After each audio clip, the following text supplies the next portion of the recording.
दें, फवाद को नहीं धमकी देनी चाहिए थी। ये वो फवाद है ही नहीं। मैं इस फवाद को जानता हूं।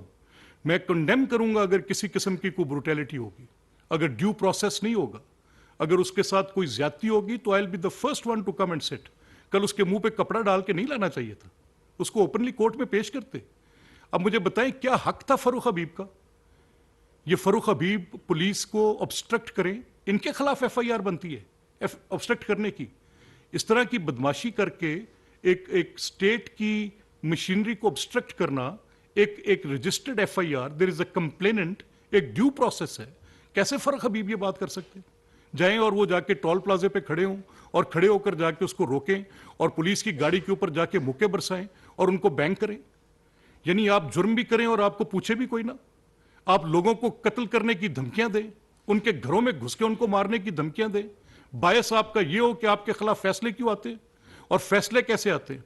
चले करंट इशू ऑन हैंड्स ले लें, मोहसिन नकवी की अपॉइंटमेंट ले लें।